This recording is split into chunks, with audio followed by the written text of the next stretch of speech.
My name is Rose Cabat, and my age is 99 3/4. My mother was from Lithuania, on the border of Russia, but she was from Vilnius, near Vilnius, which is in Lithuania. My father was from Warsaw, and they met in New York. They were New Yorkers, and I was born in the Bronx. My mother spoke English.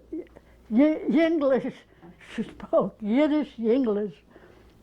So, but my sister always spoke to my mother in English, but I always spoke to my mother in Yiddish, which is a German kind of accent. And I didn't speak English at all until I started school.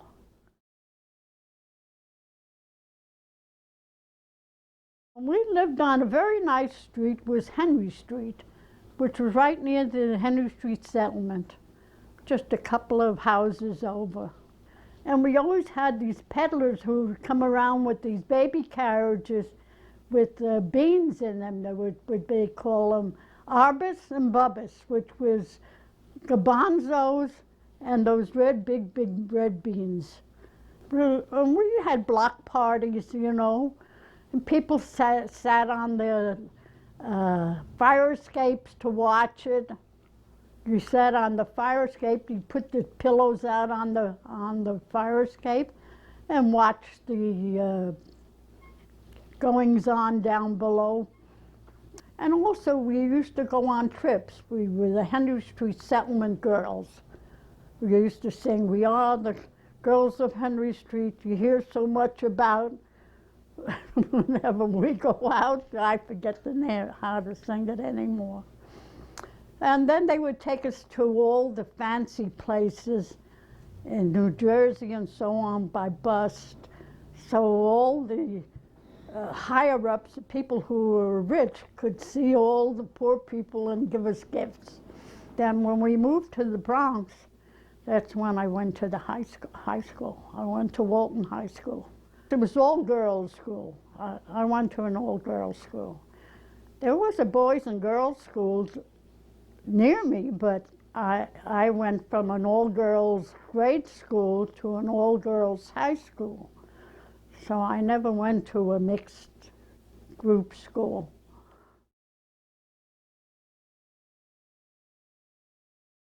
Well, I met my husband in the Bronx. When I moved to the Bronx, we were teenagers. I was about 12 or 13, and so was he. We were the same age. And I never did like him when he was young, real young, because he was too obnoxious. He stayed obnoxious all his life. He was very handsome. He really was. He had real wavy hair, and he was really good looking. But as I said, he was obnoxious, so I never let him into my house, but what he would do would come up and ring the doorbell constantly to let him in. And if I wouldn't let him in with the rest of the group of my friends in the neighborhood, he would go up on the roof, drop down onto the fire escape, and come in through the window. That's how obnoxious he was. But he was an artist right from the beginning. Even when he was in grade school, he used to win prizes. He was the artist. And we draw on the sidewalks with chalk. And he was so obnoxious, he'd come over and draw right over your stuff and say, "No, it should be this way." And that's the way he was.